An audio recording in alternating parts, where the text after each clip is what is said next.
Comigo no Evangelho de João. Nós vamos iniciar hoje a exposição deste Evangelho. Então, durante o ano nós vamos conversando aos poucos e eu tenho certeza que Deus vai aí incendiar seu coração. Você vai amar mais a palavra do Senhor e você vai amar mais o Senhor da palavra durante este período. Como está sendo bom estudar o Evangelho de João. Nós desafiamos a igreja durante o ano a que lesse pelo menos uma vez por mês o Evangelho de João, ou seja, todo mês lendo o Evangelho de João. E durante o ano que lesse os Evangelhos. Então nós vamos ler os 4 Evangelhos durante o ano, e o Evangelho de João no mínimo 12 vezes, sendo que uma vez mais nós vamos ler aqui juntos, quando nós vamos estar expondo o Evangelho de João. Interessante, quanto mais você lê, mais aquilo vai tomando a sua alma, vai aplicando a sua vida. É a meditação na palavra, não é apenas ler por ler. Aquilo começa a queimar seu coração. E você começa a ver coisas que você não via, que os olhos naturais não são capazes de ver. Então precisa gastar tempo e amar a palavra do Senhor. Está aí o texto. Evangelho de João, capítulo 1, do verso 1 ao verso 18, e diz assim: no princípio era o Verbo, e o Verbo estava com Deus, e o Verbo era Deus. Ele estava no princípio com Deus. Todas as coisas foram feitas por intermédio dele, e sem ele nada do que foi feito se fez. A vida estava nele, e a vida era a luz dos homens. A luz resplandece nas trevas, e as trevas não prevaleceram contra ela, ou não prevaleceram contra ela. Houve um homem enviado por Deus, cujo nome era João. Este veio como testemunha, para que testificasse a respeito da luz, a fim de todos virem a crer por intermédio dele. Ele não era luz, mas veio para que testificasse da luz, a saber, a verdadeira luz que, vinda ao mundo, ilumina a todo o homem. O Verbo estava no mundo. O mundo foi feito por intermédio dele, mas o mundo não o conheceu. Veio para o que era seu, e os seus não o receberam. Mas a todos quantos o receberam, deu-lhes o poder de serem feitos filhos de Deus, a saber, aos que creem no seu nome, os quais não nasceram do sangue, nem da vontade da carne, nem da vontade do homem, mas de Deus. E o Verbo se fez carne, e habitou entre nós cheio de graça e de verdade, e vimos a sua glória, glória como do unigênito do Pai. João testemunha a respeito dele e exclama: este é o de quem eu disse, o que vem depois de mim tem contudo a primazia, porquanto já existia antes de mim. Porque todos nós temos recebido a sua plenitude e graça sobre graça. Porque a lei foi dada por intermédio de Moisés, a graça e a verdade vieram por meio de Jesus Cristo. Ninguém jamais viu a Deus. O Deus unigênito, que está no seio do Pai, é quem o revelou. Verso 14, juntos, vamos lá? E o Verbo...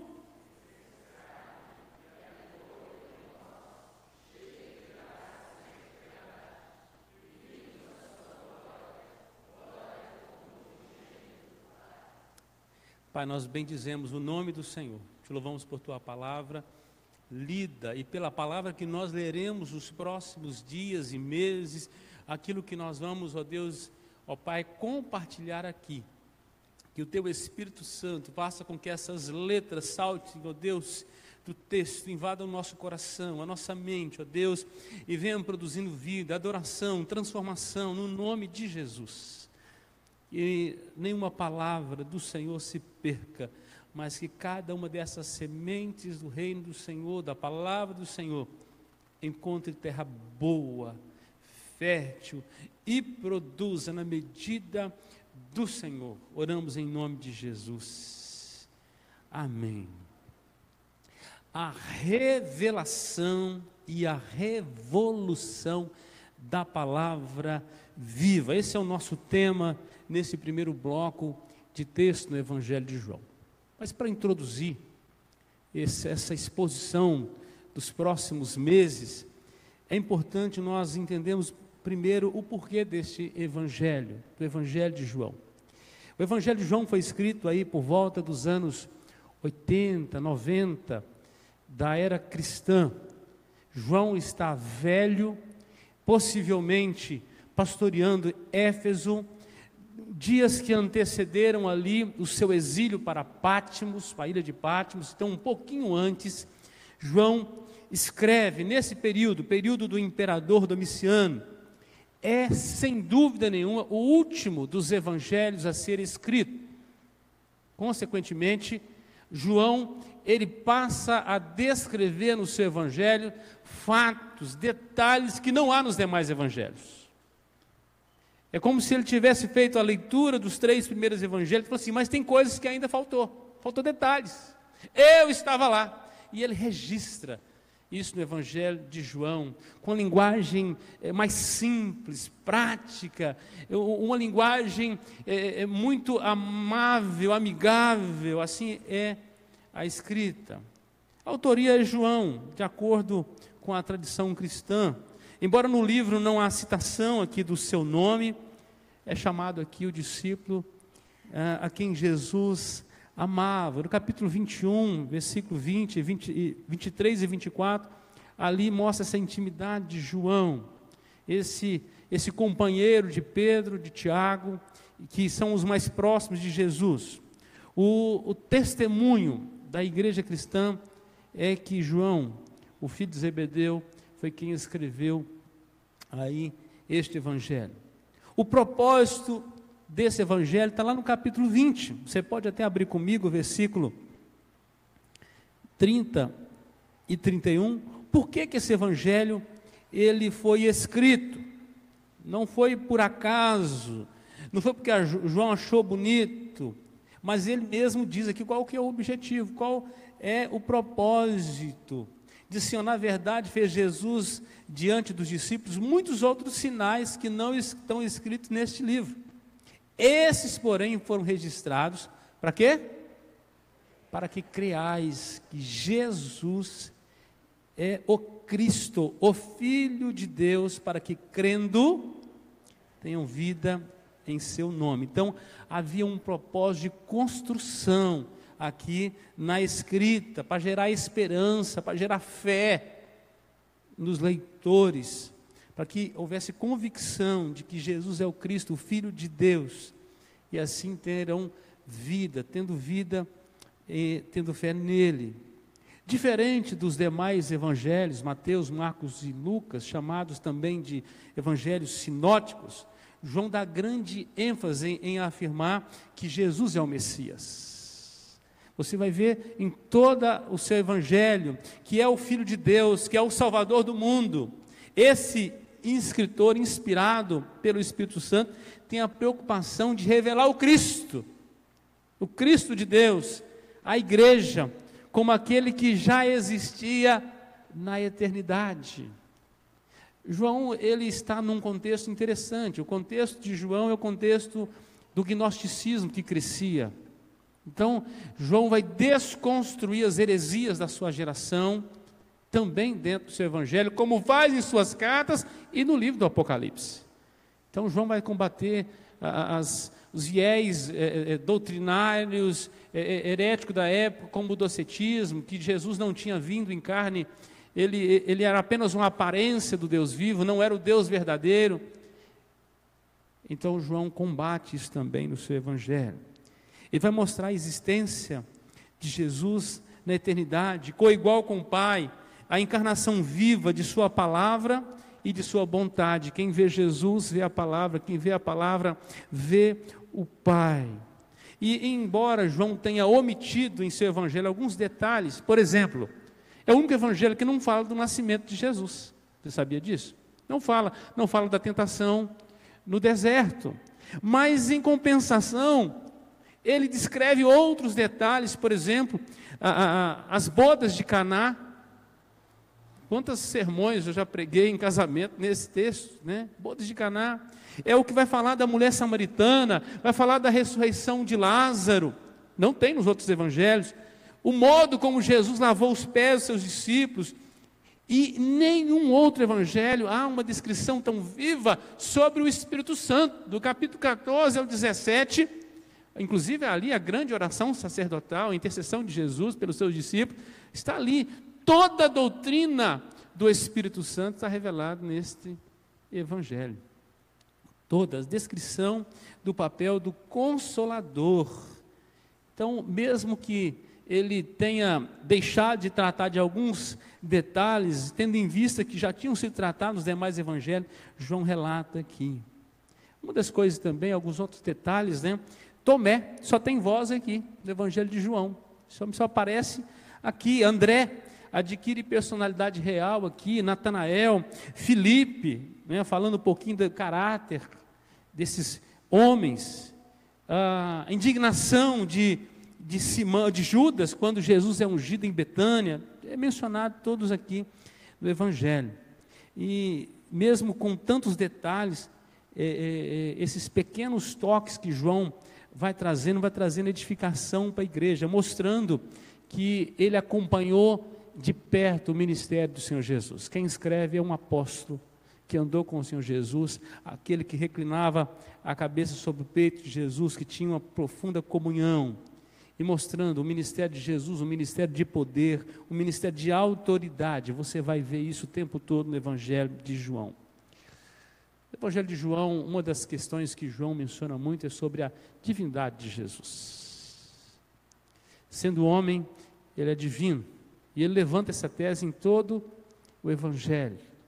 Logicamente está na mente de João, o Espírito Santo está inspirando, iluminando a escrever, porque ele combate o princípio de que Jesus não era divino, e era um princípio gnóstico, heresia que estava entrando na igreja naquele contexto. Então ele vai falar um pouquinho sobre a autoridade do Cristo, né? Sendo Deus vivo e verdadeiro, a testemunha direta do Pai, único capaz de revelar o Pai. E também, diferentemente dos demais evangelistas, ele registra o ministério de Jesus não na Galileia. Interessante que os demais evangelhos vão mostrar Jesus na Galileia, perto ali do mar da Galileia. O ministério naquela região. A ênfase de João é o ministério de Jesus na Judéia. Já em Jerusalém, Jesus várias vezes passa por Betânia, como Betânia fosse o lugar de dormir, né? Passa em Jerusalém, e estão mostrando que Jesus teve muito tempo em Jerusalém, ele não chegou só para a morte. E se nos demais evangelhos nós temos dificuldade de entender que Jesus passou 3 anos e meio de ministério, João, ele descortina isso também. Então é alguém que fez a leitura, dos demais evangelhos, e disse, tem alguns detalhes que nós precisamos mencionar, e ele fez isso com muita propriedade. Bom, no texto que nós lemos, nós encontramos então a introdução, ele descrevendo aqui em seu evangelho, né, a figura central do evangelho. Ele vai descrever aqui, ele não chama de Jesus ou de Cristo, nesse primeiro momento ele chama de verbo, ou logos, palavra viva. João começa assim o seu evangelho, palavra viva, e esse termo verbo, logos, palavra aqui, tem raiz no conceito de sabedoria, de poder, de relacionamento especial com Deus. Os gregos naquela época, e é por isso que João está usando esta palavra, isso não foi tirada de qualquer... João está interpretando o Cristo ao mundo da sua época, aplicando. Então, os gregos naquela época tinham 2 grandes concepções. A primeira concepção do Logos. Quem era o Logos? O Logos era a mente de Deus no homem, capaz de pensar, de refletir, era a razão no homem. Jesus é apresentado por João, então, ao mundo grego, o mundo daquela época, o mundo gentílico, como a encarnação do Logo, como a palavra no sentido de ser viva, de ser o conceito revelado.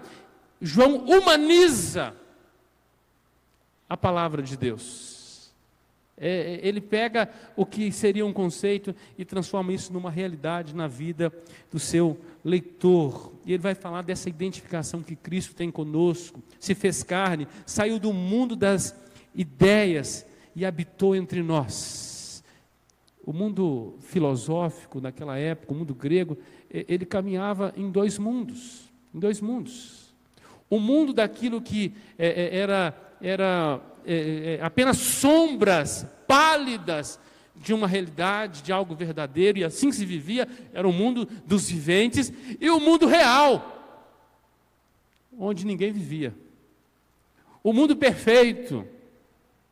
Então João está descortinando isso, ele vai apresentar esse mundo maravilhoso, que se na concepção grega, o mundo que vivíamos era apenas sombras pálidas, de cópias imperfeitas, ele vai mostrar que em Jesus, a plenitude está toda ali, ele revela em Cristo. Então João, ele apresenta Jesus como esta realidade, como a verdade acima de qualquer cópia, ele apresenta Jesus como aletheia, verdade verdadeira, verdade real. Seria mais correto traduzir então por autêntico. Se o mundo da época pensava em sombras, em pálidas cópias, em coisa que não era o verdadeiro, o autêntico, era copiável, por isso era imperfeito, ele apresenta então Jesus de uma maneira maravilhosa. No verso 9 ele vai apresentar Jesus como sendo a luz real, no capítulo 6 como o pão real,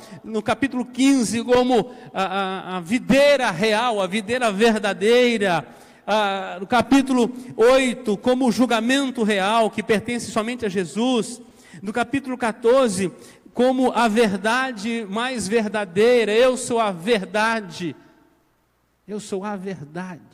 anunciando assim. Então Jesus é o único que possui a realidade no mundo das sombras e das imperfeições.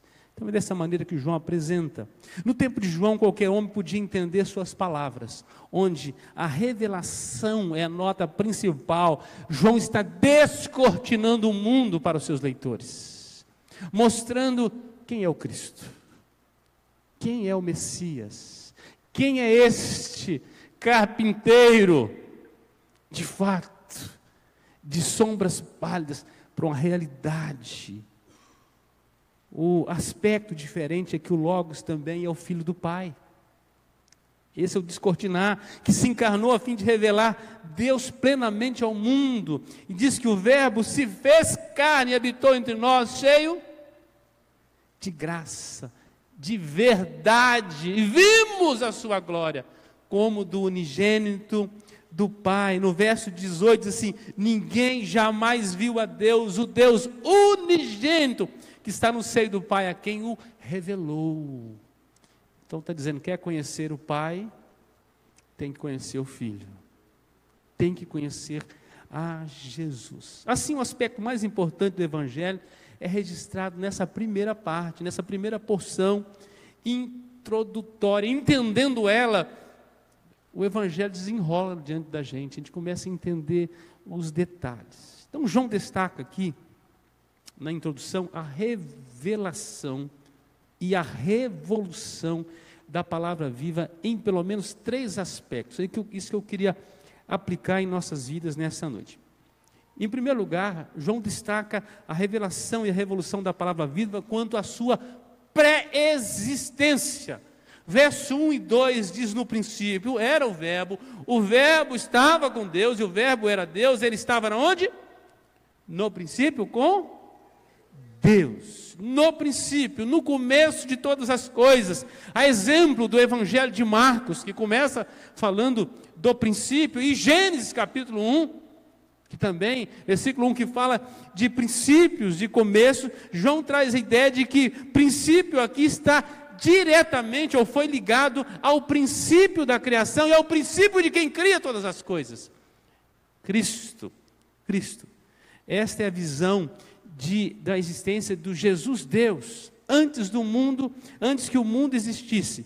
Conforme ele mesmo menciona no Evangelho, no capítulo 17, versículo 5, diz assim: agora glorifica o Pai contigo mesmo com a glória que eu tive junto de ti antes que houvesse mundo. João está dizendo, no princípio era Jesus. O princípio é Jesus. Tudo começa nele. Podemos até usar as revelações do Apocalipse, que João vai trazer depois, né? Alfa, ômega, tudo começa nele. Ele é o começo de todas as coisas e é o fim último de todas elas. Diz assim o texto ainda, no princípio, ele vai dizer, era o verbo estava com Deus e o verbo era Deus. A palavra não se fez, já era. Com Deus sugere igualdade, também associação. O verbo era Deus, era divino, sem confusão de pessoas. Quem conhece a Jesus, conhece aquele que existe e que sempre existiu e sempre existirá em sua plenitude. Verso 2, ele estava no princípio com Deus, quando tudo teve o seu start, quando tudo começou, o seu começo, os seus inícios, lá estava o Logos, a palavra viva, o verbo de Deus, assentado ao lado do Pai, dizendo, haja. Tudo. O princípio de todas as coisas é Jesus. É o Logos, é o verbo de Deus, é a palavra viva. Ele é o conceito real sobre o qual a palavra rema acontece. Só há ação, porque há algo que vitaliza a palavra, Jesus. Há duas palavras para a palavra na Bíblia. Uma é logos, verbo. Outra é rema. Palavra outorgada para acontecimento. A palavra só acontece porque a palavra determinou. É a palavra da palavra. É a essência da palavra é Cristo. Então, em primeiro lugar, né, João destaca a revelação e a revolução da palavra quanto à sua pré-existência. Ele já estava lá. O tempo todo ele estava lá.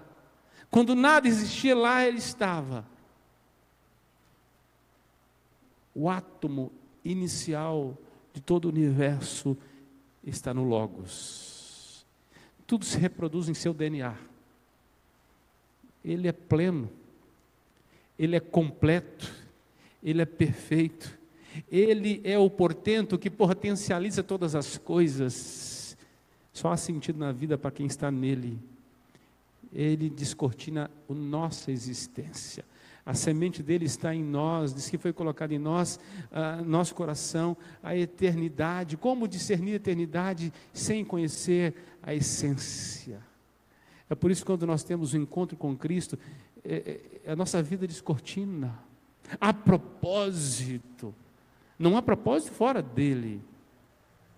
Em segundo lugar, João destaca a revelação e a revolução da palavra viva quanto à criação do mundo. Do verso 3 ao verso 5, diz que todas as coisas foram feitas por intermédio dele. Ele foi o agente da criação, por ele é o motivo, por meio dele foram feitas, apareceram no cenário da história, tornaram-se, aconteceram. Isso é um milagre, é vir à existência.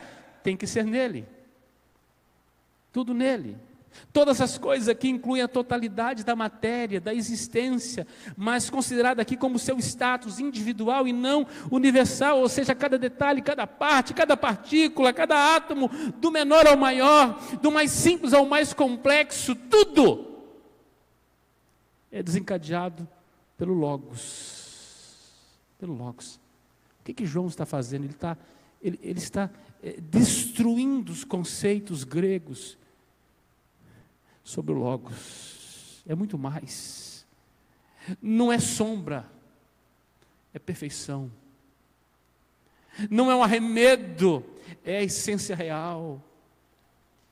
E ele diz mais, e sem ele nada do... Versículo 3 ainda, e sem ele nada do que foi feito se fez, ou seja, cada detalhe Lá estavam as mãos, a mente criativa e criadora do universo, é o Verbo, tudo iniciou a partir dele. Ele é o Alfa.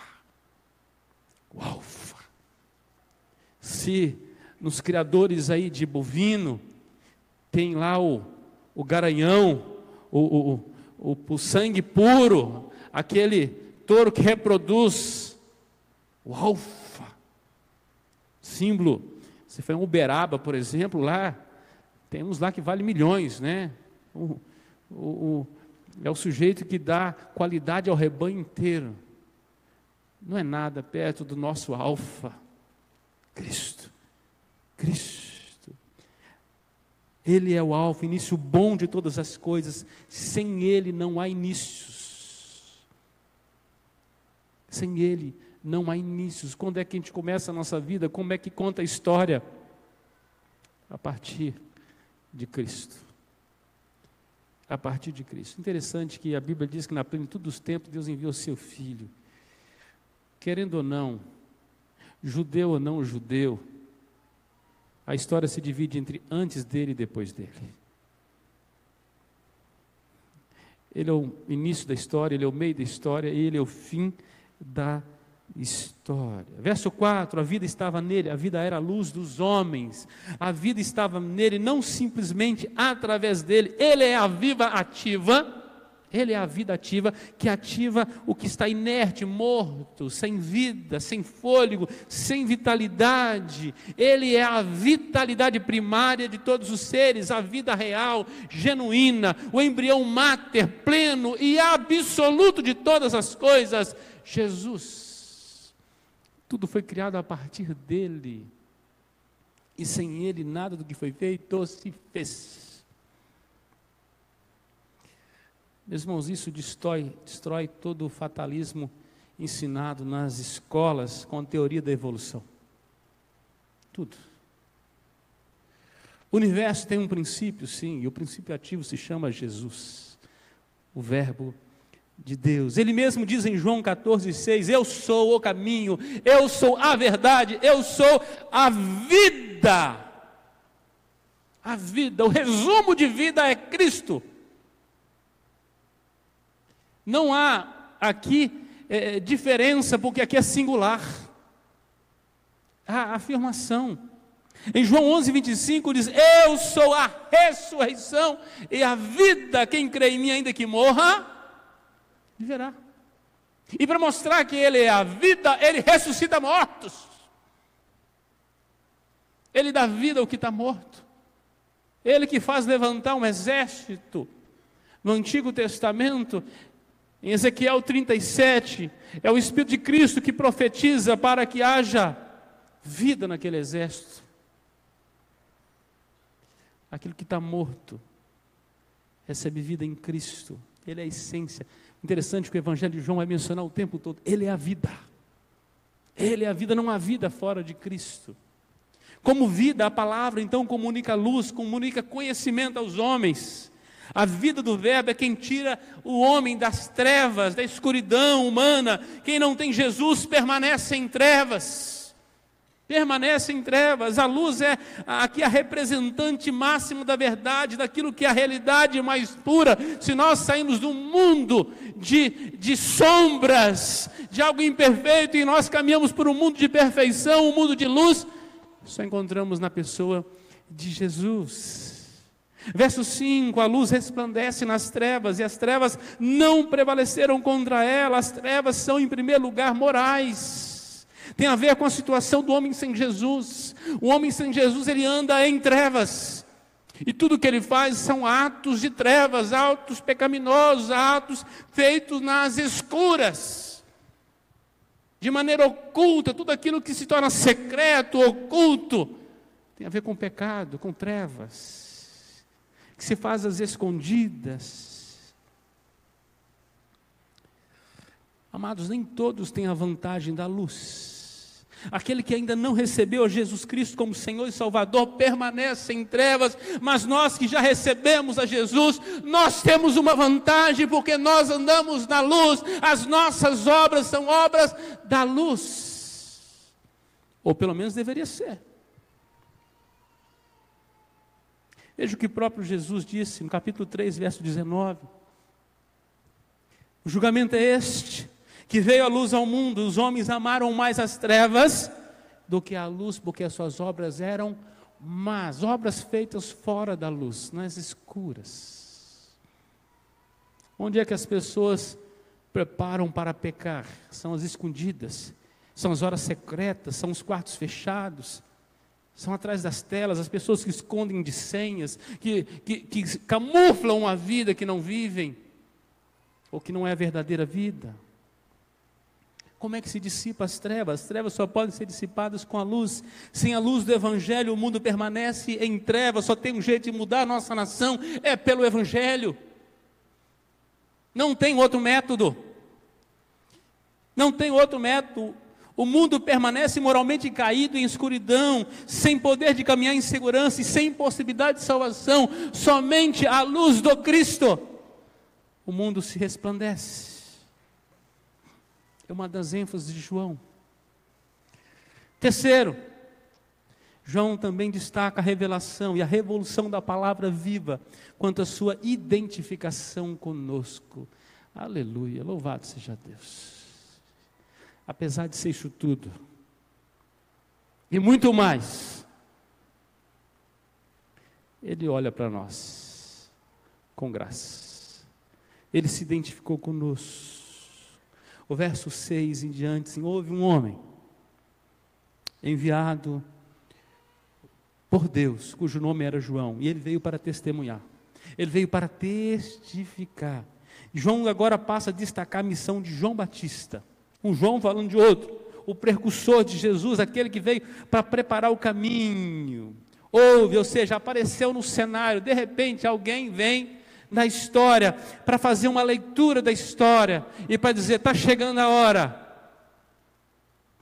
está chegando a hora, vocês vão ver o verbo de Deus, Deus vai se manifestar, e diz que ele é enviado por Deus. João aqui significa Jeová, é um doador gracioso. João Batista veio como uma dádiva de Deus para preparar, para alertar, para esclarecer quanto ao caminho, quanto à chegada do verbo de Deus.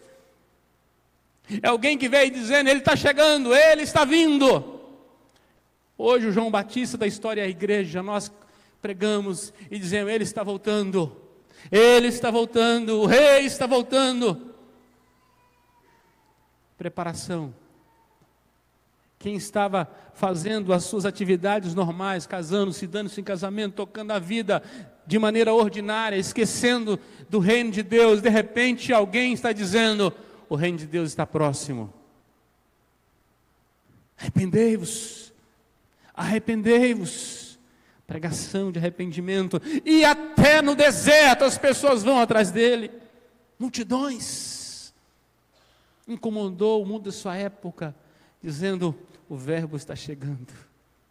O verbo está chegando. Eu não sou digno nem de desatar a sandália dos pés dele.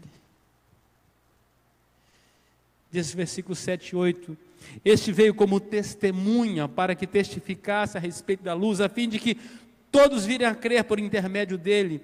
Ele não era a luz, mas veio para que testificasse da luz. Quando João veio, ele veio para testemunho, para testificar. Esta é a maior ênfase do Evangelho. Não somente João Batista teve essa missão, como nós temos essa missão hoje, de testemunhar a respeito do verbo de Deus. Mas se você acompanhar todo o Evangelho, se você ler no capítulo 1, versículo 15, ali a testemunho, versículo 34, testemunho, capítulo 5, 33, a testemunho, e vai. Todos os capítulos. Dizendo, para testificar, para testemunhar, para testificar, para testemunhar. Essa é a missão de João. Testemunhar a respeito da luz. Amados, nós não somos a luz do mundo, a luz é Jesus, mas a luz de Cristo brilha em nós, e nós falamos que nós somos a luz do mundo. Ele diz que nós somos agora, porque a essência dele foi compartilhada conosco, estamos na mesma missão. A glória de Cristo reflete na igreja. Não éramos assim, éramos trevas, a essência primária é Ele, e Ele é que pode a brilhantar, a iluminar os homens com a sua presença. E nós, como igreja, somos hoje testemunhas dessa luz. Somos, afinal, agora, que estamos em Cristo, sal da terra e luz do mundo. O mundo vê a Cristo através da igreja. Se a sua vida não vai bem, como poderão ver a Cristo? Com a sua vida em trevas, com a sua vida em pecado, amado, como verão a Cristo? O mundo só verá Jesus através da igreja. Eu quero dizer para você que os anjos ficaram desesperados e há questionamento do céu. Deus, e se a igreja falhar? Não tem outro, não tem plano B. É a igreja. Amado, você já prestou atenção que Deus te deu uma oportunidade de você ser a lente que o mundo conheça Cristo? É a única maneira dele ver a Cristo através da sua vida. Olha que responsabilidade, como seremos cobrados. A igreja de São Vicente tem que crescer pela evangelização e pelo testemunho verdadeiro. As pessoas precisam ver Cristo em nossas vidas. Não podem confundir com o mundo. Precisam ver Cristo em nossas vidas. Esse testemunho foi idealizado para que os homens viessem a crer no Verbo, no Filho de Deus encarnado, a palavra viva, através do registro do Evangelho. É o que registra o autor, João 20:31. Estes, porém, foram registrados para que creiais, que Jesus é o Cristo, o Filho de Deus, e para que, crendo, tenham vida em seu nome. João não tinha um papel de falar de si mesmo, mas falar daquele que enviou. Esse era o papel. Amados, nunca foi sobre nós, nunca será sobre nós, é sobre Ele. Você entende isso? Vivemos a respeito dEle, é sobre Jesus, nunca é sobre nós. O interessante é que quando nós reunimos as pessoas, nós queremos contar as nossas experiências, as nossas histórias, e muitas vezes a história de Jesus fica muito de lado. Sempre será sobre Ele. Tudo que existe nesse mundo, sempre é possível colocar Jesus no centro. Sempre. Porque é o lugar dele. O papel de João nunca foi se engrandecer. Era engrandecer o Cristo. Nunca colocar as luzes sobre si mesmo, mas sobre o Cristo. Se João fosse um pastor, João Batista, ele fosse um pastor ciumento, e achasse que o rebanho era dele, ele nunca tinha dito o seguinte: eis o Cordeiro de Deus, que tira o pecado do mundo. É sobre ele que eu sempre falei. Não sou digno de desatar as sandálias dos pés. E diz que a partir daquele momento, os seus discípulos abandonaram e passaram a seguir a quem? A Jesus. Fechou a igreja de João Batista. Fechou a igreja. Fechou a igreja. Graças a Deus que ele fechou a igreja dele. Porque as pessoas precisavam conhecer a Jesus. Às vezes as pessoas conhecem tanto a nós, mas não conhecem o nosso Cristo. Pecamos nisso. Somos tão personalistas na nossa geração. Carregamos um personalismo exacerbado e esquecemos que o importante é que ele cresça e que eu diminua. O importante é que ele apareça e que eu me constranja. O importante é que as pessoas vejam a sua glória como do unigênito do Pai. Não vejam a minha glória, o meu reino, as minhas conquistas. Cantamos tanto meu, minha, mas sempre foi a respeito dele, é teu, Senhor.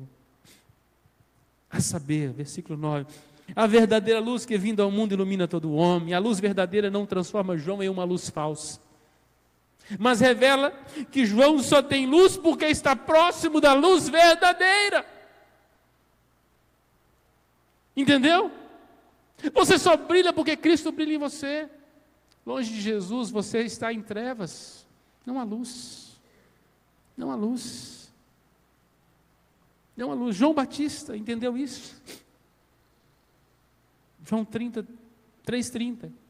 Convém que ele cresça, que eu diminua, que a luz esteja sobre ele. Amados, a lua e muitas estrelas não possuem luz própria, mas há um reflexo do sol nelas.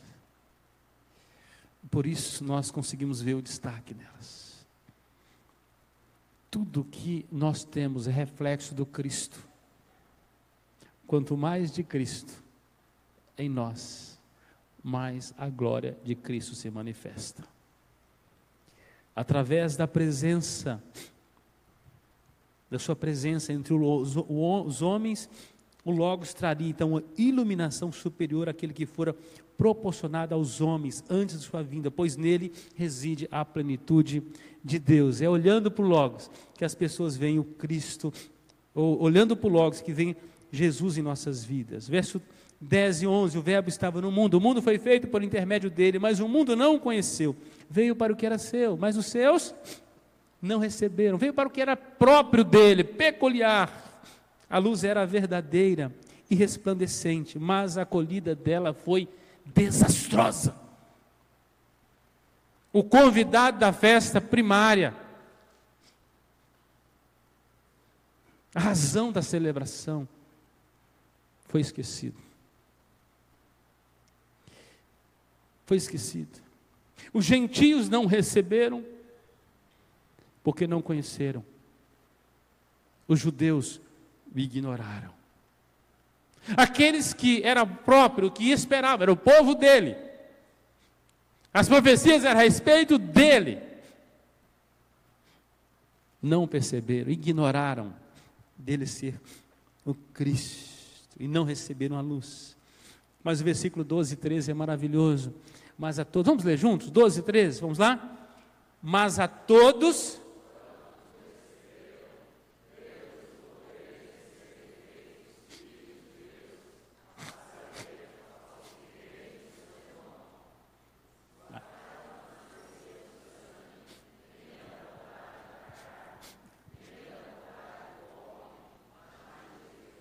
Aleluia, nem todos recusaram, aqueles que receberam, ganharam poder, autoridade, direito de serem feitos, naquele exato momento, filhos de Deus.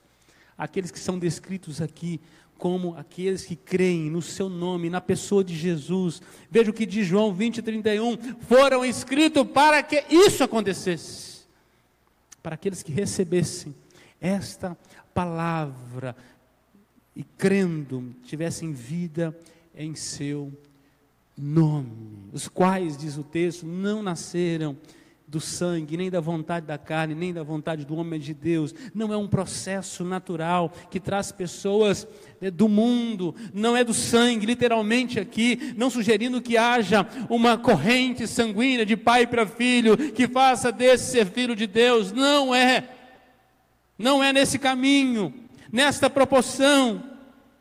Diz que nem da vontade da carne, não é desejo natural do homem. O homem naturalmente quer o pecado. Assim, o novo nascimento é algo sobrenatural. Foi algo resguardado por Deus, é de Deus, e é o Espírito Santo de Deus que aplica, não da vontade do homem, mas de Deus. Esses que receberam porque nasceram de Deus. Se um dia você ouviu a palavra de Deus e creu, porque você nasceu de Deus, você passou pelo novo nascimento. E o verso 14 é o tema do ano, está aqui. Vamos ver? E o verbo...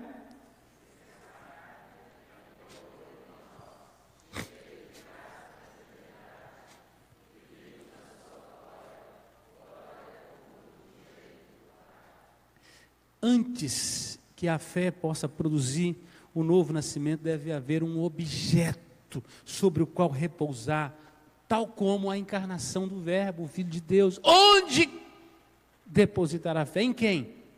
Fé em quê? Em Cristo. Em Cristo. Deus tendo se expressado na criação, na história, onde a atividade do Logos era evidente, do Verbo era evidente, mas a sua pessoa era velada. Até então, era natural saber que havia um Criador. Se você ler o Salmo 19, diz que os céus proclamam a glória de Deus, e o firmamento anuncia as obras de suas mãos. Há um Criador. Mas o homem não adora Ele como Senhor. Estava velado. Sabíamos que havia um Criador, mas não o conhecíamos. Não o conhecíamos. Logo estava velado. Agora se revela através do Filho, em forma humana, que não era simples semelhança, mas carne, e habitou entre nós, tabernaculou, fez morada, aleluia! A exemplo do Antigo Testamento, quando a nuvem luminosa repousava sobre o tabernáculo no deserto, simbolizando a habitação, a presença de Deus. Lá em Êxodo 40, 34, diz assim: então a nuvem cobriu a tenda da congregação e a glória do Senhor encheu o tabernáculo. Essa manifestação, essa teofania, essa manifestação da glória de Deus, foi só para dar, como o pastor Andes costuma falar quando começa a pregar, isso é só para o quê? Só para dar um gostinho, né? Não começou a pregar ainda, né? É só um remedinho para a alma, né? Era só um remedinho para a alma. Estava só começando. Agora, vimos a sua glória. Vimos a sua glória. Cheio de graça e de verdade, Ele habitou entre nós, pleno de beleza, de graça, graça imerecida. Jesus é o presente do céu, é o dom de Deus dado aos homens. Veio para entregar-se por nós. Que graça maravilhosa. Jesus. Ele não é sombra, Ele é a verdade, a sua habitação é real, sua presença é real e é transformadora, pois nele está a verdade, e conhecer a verdade é libertador. Ele mesmo, em João 8,32, diz assim: conhecereis a verdade vos libertará. Versículo 36, se pois o Filho vos libertar, verdadeiramente sereis livres. Quer ser livre de verdade? Só nele, só nele. Voltando para o texto, e vimos sua glória, glória como do unigênito do Pai. O Verbo encarnado é também resposta à oração de Moisés.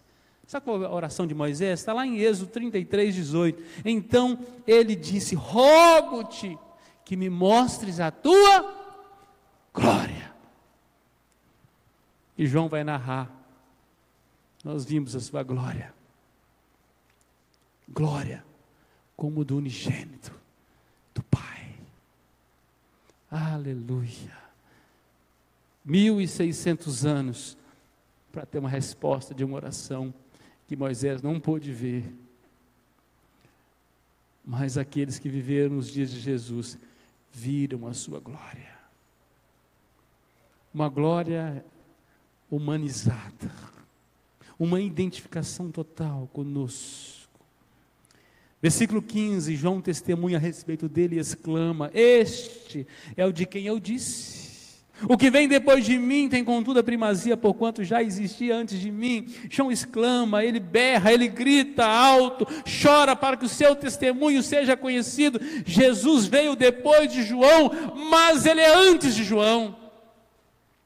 João anuncia aquele que vem, mas que já existia, já era eterno. Verso 16, porque todos nós temos recebido de sua plenitude e graça sobre graça. Aqui o evangelista confirma a singularidade de Cristo. Não só João Batista, mas todos os crentes participam de sua plenitude, perfeição divina. Aquele que está cheio, pleno, a ponto de se derramar.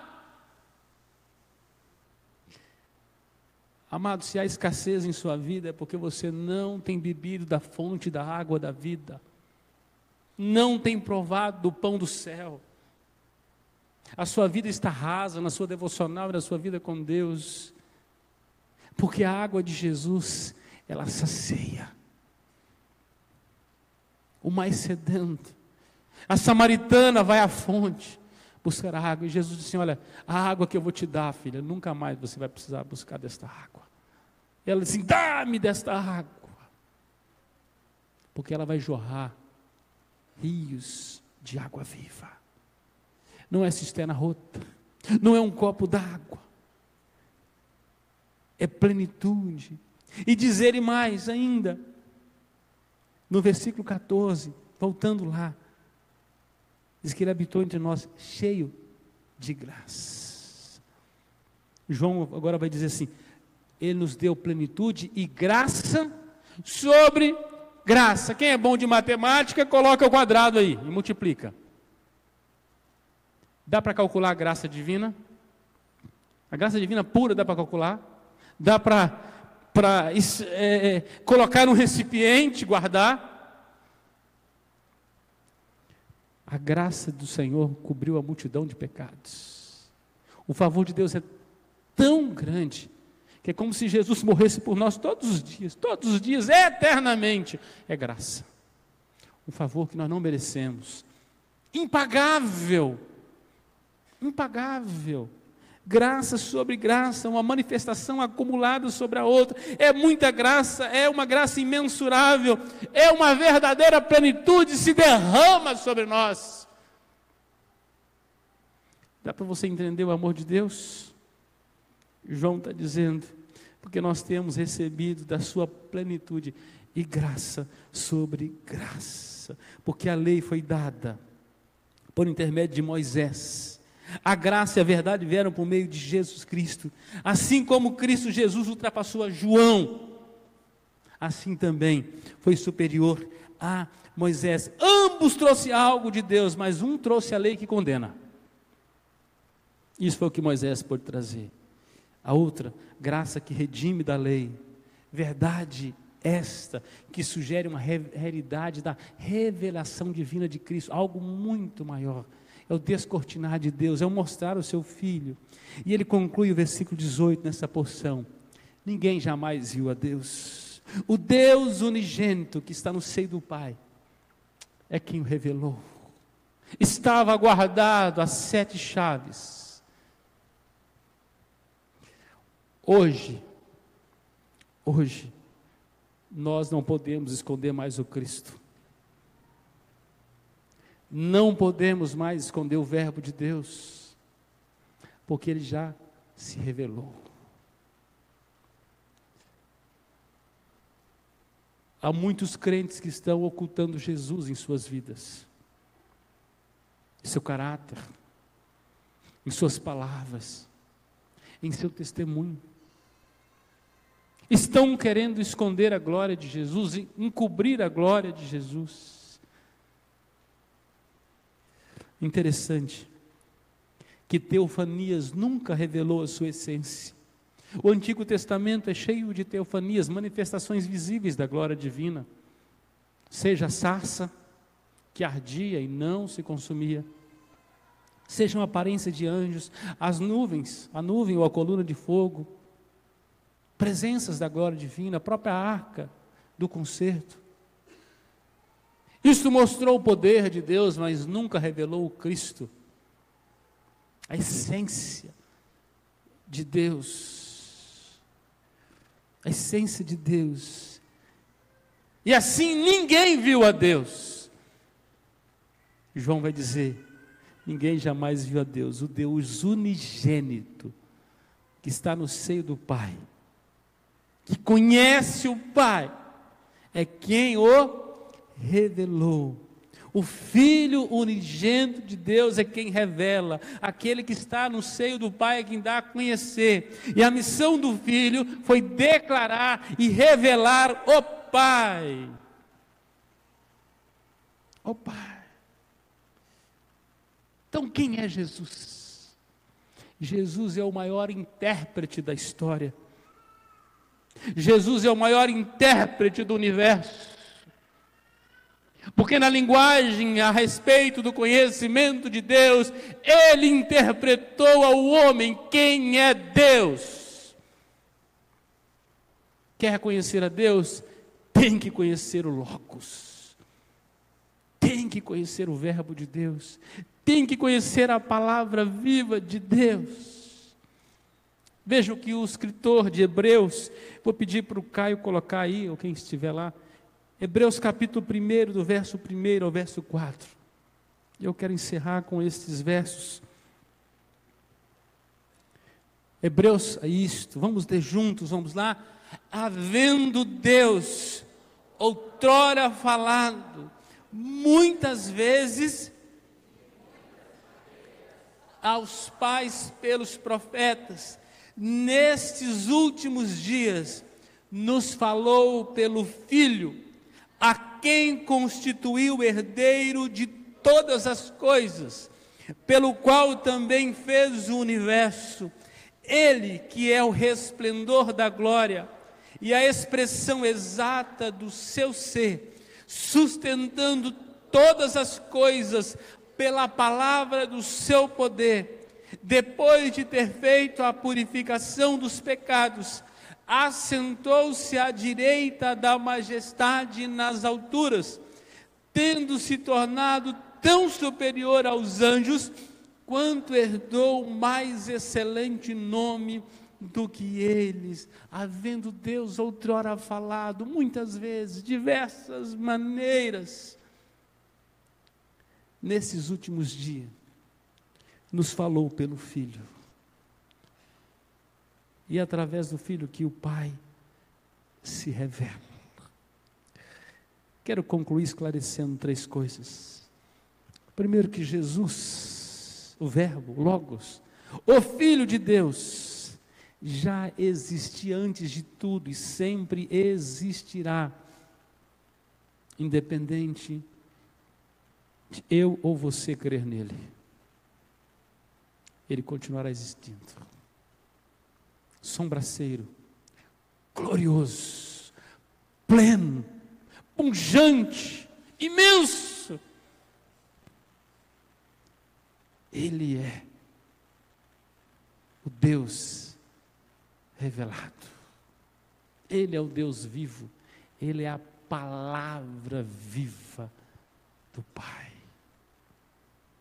Segundo, que Jesus, o Verbo, o Logos, o Filho de Deus, é o ser criador e é criativo do universo. Tudo, absolutamente tudo surgiu, veio existir e foi formado e criado por Ele e para Ele, inclusive eu e você. Tudo, cada parte, tudo. Se você for no lugar mais distante desse universo, não importa a galáxia, lá, Ele já existia. Aquilo foi Ele que fez. Cada estrela contada, Ele dá nome a cada uma delas. Cada uma delas. Tudo que é glorioso reside naquele carpinteiro. Muitos não receberam, mas a todos quanto receberam, diz que Ele deu poder de serem feitos filhos de Deus, a saber, aos que creem no seu nome. Terceiro, que Jesus, o Verbo, o Logos, o Filho de Deus, sendo perfeito, absolutamente santo, lindo, rico, habitando num trono eterno de glória e de prazer sem igual, inalcançável pelo homem pecador, por pura graça, amor, resolveu deixar sua glória e habitar entre nós, tornar-se um de nós, se identificar conosco, comigo e com você. Esse Deus maravilhoso se fez carne. Renda-se a Ele nesta noite. Você não tem outra opção. O lugar mais alto que você pode estar nessa noite é perante os cabelos dos seus pés.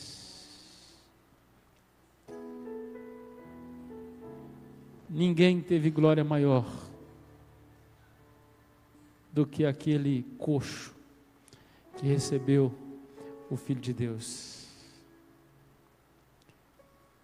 Mas você hoje pode receber Ele no seu coração. O Deus imensurável quer habitar em sua vida, quer fazer diferença no seu coração, transformar a sua história. Quer conhecer o Pai? Tem que conhecer o Filho. Quem tem um filho, tem tudo. Quem não tem um filho, não tem nada. Tudo no Filho. Tudo no Filho. Nós vamos ficar de pé. Nós vamos encerrar cantando um cântico. Faça desse cântico um tempo de adoração. Renda-se a Ele, em nome de Jesus.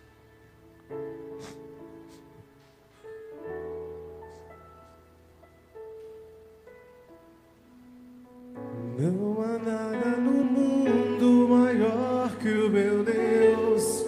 Todo o universo está em tuas mãos.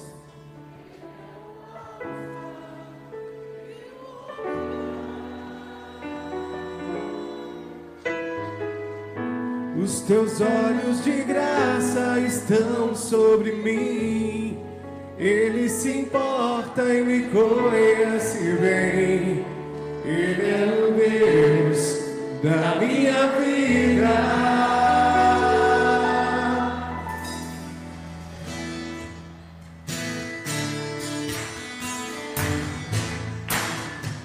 Aleluia, celebre o Rei dos Reis e Senhor dos Senhores.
Aleluia, Pai, te louvamos, te bendizemos, ó Deus. Abençoe o teu povo, ó Pai, com uma semana vitoriosa em tua presença. Que cada dia que vivemos nesta semana, vivamos para a tua glória e teu louvor. Que o mundo possa ver o Cristo em nossas vidas. Este, ó Pai, que estava oculto e foi manifesto. Obrigado por Jesus, pelo Verbo, por aquele que é o Senhor de todas as coisas, Criador, sustentador de nossas vidas, da nossa história, da nossa semana, de cada dia, de cada relacionamento, ó Deus, que em todos os momentos, em cada oportunidade, o Senhor Jesus possa ser glorificado em nossas vidas.